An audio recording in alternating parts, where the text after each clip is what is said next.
You're listening to the Kotham Rito podcast by Spiritual Bulletin. আপনাকে স্বাগত জানাই spiritual বুলেটিনের এই পবিত্র কথামৃত অডিও যাত্রায়। আজ আমরা শ্রী শ্রী রামকৃষ্ণ কথামৃতের গভীরে একটা আলোচনা করতে বসেছি। হ্যাঁ, আজকের আলোচনাটা আসছে 1882 সালের 28 অক্টোবর তারিখের কথামৃত থেকে। প্রথম ভাগ, তৃতীয় খণ্ড, দ্বিতীয় পরিচ্ছেদ। ঠিক, এখানে ঠাকুর শ্রীরামকৃষ্ণ মানে মানুষের স্বভাব আর ভক্তির নানা দিক নিয়ে কথা বলছেন, বিশেষ করে সত্য, রজ, তম এই তিনটি গুণের কথা। আমাদের লক্ষ্য থাকবে ঠাকুরের ওই গভীর পর্যবেক্ষণগুলো, মানে উনি যেভাবে দেখেছেন সেটা একটু তুলে ধরা। আলোচনাটা শুরুই হচ্ছে খুব জীবন্ত একটা ছবি দিয়ে, তাই না? ঠাকুর ভক্তদের দেখে, মানে শিবনাথের মতো মানুষদের দেখে খুব খুশি হচ্ছেন। হ্যাঁ, একদম।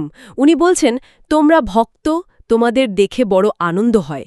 গাঁজাখোরের স্বভাব আর একজন গাঁজাখোরকে দেখলে ভারী খুশি হয়। কি সহজ উপমা, অথচ কত গভীর, মানে সমমনা আত্মার সঙ্গে মিলনের যে আনন্দ সেটা বলছেন। ঠিক, কিন্তু একদিকে যেমন ভক্ত সঙ্গে এত আনন্দ, অন্যদিকে যারা ঠিক ঈশ্বরীয় কথায় আগ্রহী নয় তাদের প্রতিও তার একটা অন্যরকম আচরণ ছিল, তাই না? হ্যাঁ, উনি কিন্তু জোর করতেন না, বরং বলতেন একটু সরে বসো বা ঠাকুর দেখে এসোগে। মানে চাপিয়ে দেওয়ার ব্যাপার নেই একদম। একেবারেই না। আর উনি এটাও লক্ষ্য করছেন, মানে সঙ্গের বিষয়ী লোকেরা তারা বেশিক্ষণে ঈশ্বরীয় আলোচনা আর কি সহ্য করতে পারে না। হ্যাঁ, সঙ্গীদের ফিসফিস করে জিজ্ঞাসা করে, কখন যাবি রে?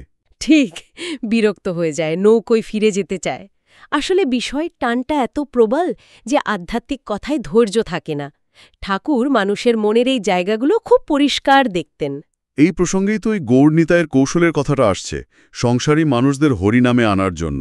হ্যাঁ, ওই যে বিখ্যাত কথাটা, মাগুর মাছের ঝোল, যুবতী মেয়ের কোল, বল হরি বল। শুনতে তো একটু অন্যরকম লাগে। এর মানেটা কি? মানেটা কিন্তু অন্য, ঠাকুরই ব্যাখ্যা করছেন। আসলে মাগুর মাছের ঝোল মানে হল হরিপ্রেমে ভক্তের চোখের জল, আনন্দের অশ্রুধারা। ও আচ্ছা, আর যুবতী মেয়ের কোল? সেটা হলো এই পৃথিবী। মানে ভক্ত যখন ঈশ্বরের প্রেমে মাতোয়ারা হয়ে মাটিতে গড়াগড়ি দেয়, সেই ধরনীকেই বোঝানো হচ্ছে। উদ্দেশ্য ছিল যেভাবেই হোক, মানে ওই জাগতিক আকর্ষণের ছলে হল মানুষকে একবার হরি নামের দিকে আনা। তার মানে নামের একটা নিজস্ব শক্তি আছে, দেরিতে হলেও কাজ করবেই। একদম। ঠাকুর খুব সুন্দর একটা উদাহরণ দিয়েছেন এর।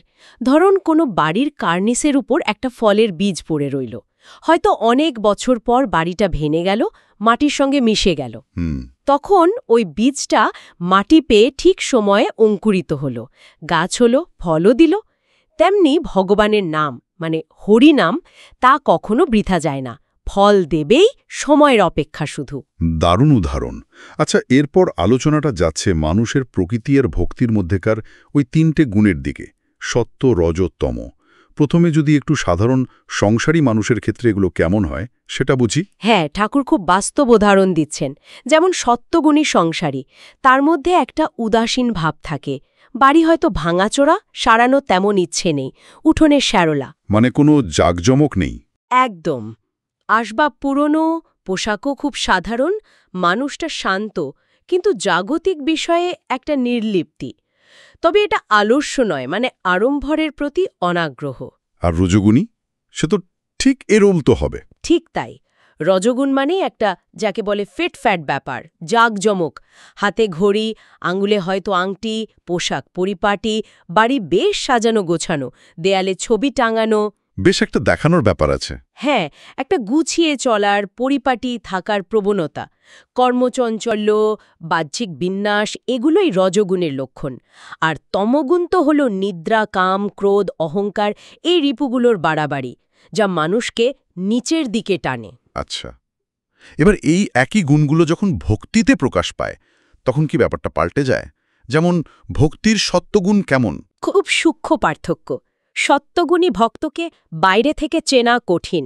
ঠাকুর বলছেন, হয়তো মশারির ভেতরে ধ্যান করছেন, লোকে ভাবছে ঘুমোচ্ছেন। ঈশ্বর চিন্তা করেন খুব গোপনে। বাহ! শরীরের দিকে নজর দেন, কিন্তু শুধু সেটাকে টিকিয়ে রাখার জন্য। সাধারণ শাকভাতই যথেষ্ট। পোশাকে, আসবাবে কোনো আড়ম্বর নেই। আর একটা খুব গুরুত্বপূর্ণ বিষয় হল, এরা সহজে কারো তোষামত করে বা দয়ার পাত্র হয়ে কিছু নেয় না। আত্মমর্যাদা আর ঈশ্বরের ওপর নির্ভরতা খুব বেশি। তার মানে সংসারে যেটা ছিল উদাসীনতা বা অনাড়ম্বর, ভক্তিতে সেটাই হয়ে যাচ্ছে একটা গভীর গোপন সাধনা আর আত্মনির্ভরতা। তাহলে ভক্তির রজগুণ? ভক্তির রজগুণে ওই বাহ্যিক প্রকাশের দিকটা একটু বেশি থাকে।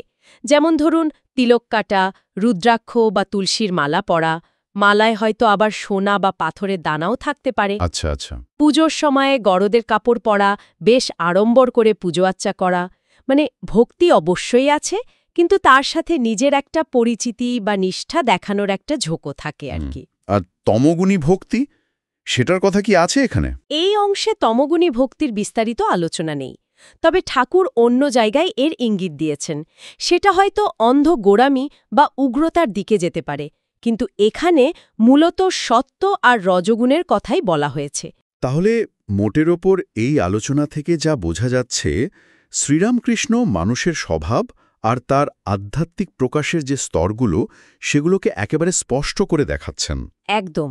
আর সবচেয়ে জরুরি হল উনি দেখাচ্ছেন কিভাবে একই গুণ, সত্য বা রজ, সংসার আর ভক্তি এই দুটো আলাদা ক্ষেত্রে একেবারে ভিন্ন রূপে প্রকাশ পাচ্ছে। হ্যাঁ, সংসারে যা হয়তো নিরাসক্তি বা জাঁকজমক, ভক্তিতে সেটাই হয়ে উঠছে গোপন সাধনা বা বাহ্যিক আড়ম্বর। ঠিক, এটা মানুষের মন আর তার আধ্যাত্মিক যাত্রার বিভিন্ন ধাপ বোঝার জন্য একটা অসাধারণ দিক নির্দেশনা আমার মনে হয়। এই আলোচনা শেষে একটা প্রশ্ন কিন্তু মনে আসছে, মানে আমরা যদি নিজেদের আধ্যাত্মিক চেষ্টা বা ভক্তির দিকে তাকাই, তাহলে সেখানে কোন গুণের প্রকাশটা বেশি দেখি? আমাদের বাইরের আচরণ আর ভেতরের ভাব, এগুলোর মধ্যে সংযোগটা ঠিক কেমন? এটা নিয়ে ভাবার কিন্তু অনেক অবকাশ রয়ে গেল। অবশ্যই আত্মবিক্ষরের একটা খুব সুন্দর সূত্র ধরিয়ে দেয় আলোচনা।